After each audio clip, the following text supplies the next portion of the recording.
ፋኒ ጂጂኪያን እከሳታለሁ ብለዋል።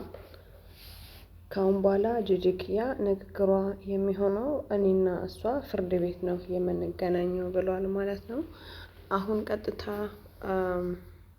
ፋኒ ወዳለው ነገር እንሄዳለን።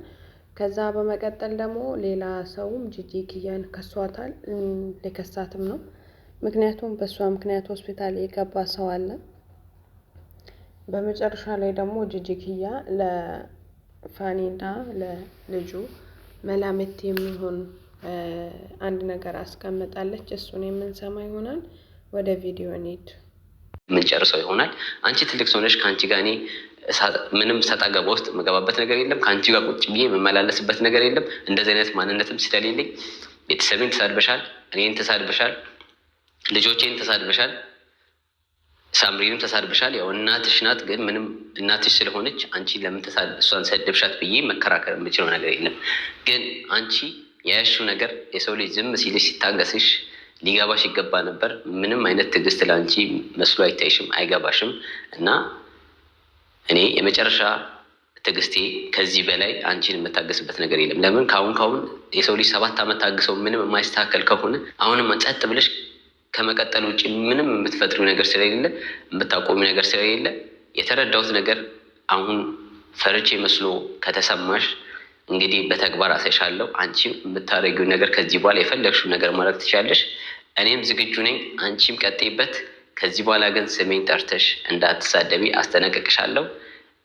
አሁን እስከዛሬም ለተሳደብሽው፣ አሁንም ትናንትም ለተሳደብሽው ቀጥታ ምላሽሽን ከኔ ጋር በህግ እንጨርሰዋለን ማለት ነው።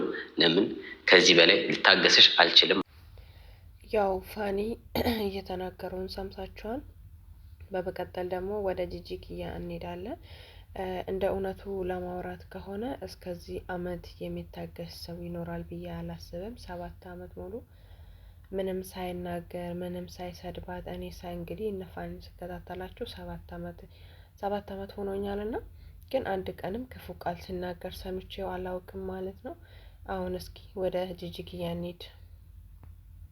አዋርደ ነው ዛሬ ኮንዶሚኒየም ቤት የገዛው፣ ዛሬ እሷን ኮንዶሚኒየም ቤት የገዛችሁ ለዚህ እኔ ባልታወቅ ዩቱብ ላይ እናንተ አትታወቁ። ስትታወቁ ግን የጂጂኪያ ልጅ ተብላችሁ ሳይሆን እንደ ናት የሆናችሁ ሳይሆን ተሳድባ ነው። ትክክል ነው። ቁጭ ብላ ያሳድብካት ደግሞ አንተ ምንም አይደለም። ይሄ እኮ ትክክለኛ ነገር ነው። ገባ? የዓለምና የሲሳይ የዘላለም ያርግላችሁ። አብትዩ የምትጦሩበት የምትበሉበት እድሜ የሚሰጣችሁ ያርግላችሁ።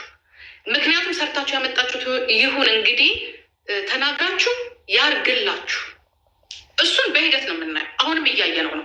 ምክንያቱም እኔ የማይሆን የኢትዮጵያ ሕዝብ ስላላየ ነው እንጂ ውስጥህ ለቄስ ነው። እናውቃችኋለን። አንተም ብትሆን እሷ።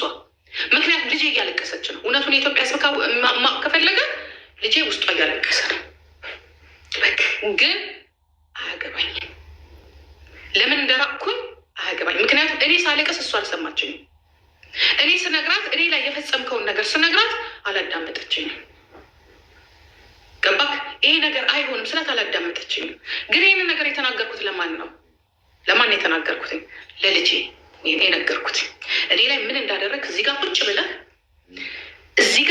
ብለህ ያ እኔ እዚህ ጋር ዶሮ ወጥ እየሰራሁኝ እሷ መኝታ ቤት ፊሎዬን ነብሰ ጡር ሆና ያ እዚህ ጋር እኔ ላይ ምን እንዳደረግ እኔና አንተ እግዚአብሔር ነው ልናቅ። ይሄንን ደግሞ ኩዊሊያ ታውቀዋለች። ይሄንን ሰብለ ካናዳ ታውቀዋለች። ይሄንን ደግሞ እዚህ የምትኖረው ታውቀዋለች። ለቅርብ ጓደኞቼ እንዲሁም ደግሞ መጀመሪያ ወጡን ትቼ ሻሻ ስሬ እስከነወጤ ልጄ ጋር ነው የሄድኩት። ህልም እስከሚመስለኝ ድረስ ራሴን እስከማየው ድረስ ሴትነቴን እስከምጠላው ድረስ ብናገር ነገረኛ። እውነት ቤቴ ውስጥ የተደረገ ነገር ነው ይሄ? እውነት አንተ ጤነኛ ሆነን ያንን ነገር ያደረግከው እኔ ላይ ምን ያምሮህ ነው? ከልጄ የበለጠ እኔ ገላይን ያማረ ከልጄ የበለጠ ቁንጅና እንግዲህ እንደሰማችሁት ነው ጂጂኪያ የተናገረችውን ነገር በሙሉ ማለት ነው። እናንተ እኔ ታዋቂ ባልሆን ኖሮ እናንተ ዛሬ ኮንዶሚኒየም ቤት አትገዙም ነበረ፣ ኮንዶሚኒየም ላይ አትኖሩም ነበረ። እያለች ነፋኒን አሁንም በጎን እየተናገረቻቸው ነው ማለት ነው። አሁን በመጨረሻ ደግሞ ጉዷን ይዞ የወጣ አንድ ሆስፒታል የገባ ልጅ አለ። እንዴት ወደዚህ ቻናል እንደመጣች እንዴት እንደዚህ መጥፎ ተግባሮችን እንደምትሰራ በሙሉ እሱ ያጋልጣል ማለት ነው። አሁን ቀጥታ ወደ ልጁ ቪዲዮ እንሄዳለን። ተከታተሉን እስከ መጨረሻ።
አሁን ለአንድ አመት ስራ መስራት አልችልም። ምን ያህል ባለጌ ሴት እንደሆነች እኔ ይሄንን መናገር አልፈልግም ነበር። ይሁን ግን ሁለተኛው ራሴውን ድጋሚ ያደርጋሉ። አሁን እንዴት ከሳምንት በኋላ እንደገና ሁለተኛው ኦፕራሲዮን አደርጋለሁ። እግዚአብሔር ግን ሲምረኝ እንደዛም ተሰንጥቆ ግን ለአንድ አመት ያህል ምንም አይነት ባክቴሪያ ይዞ ሰውነቴ ወደ ምንም አይነት በሽታ አልተቀየረብኝም። ሙሉ ጤነኛ ነኝ። ከኤችአይቪ ከሳምባም ኩላሊትም ምናምን እና የተረፈውን የዩቲዩብ ላይ ገብታችሁ ተመልከቱት። ባይ ባይ።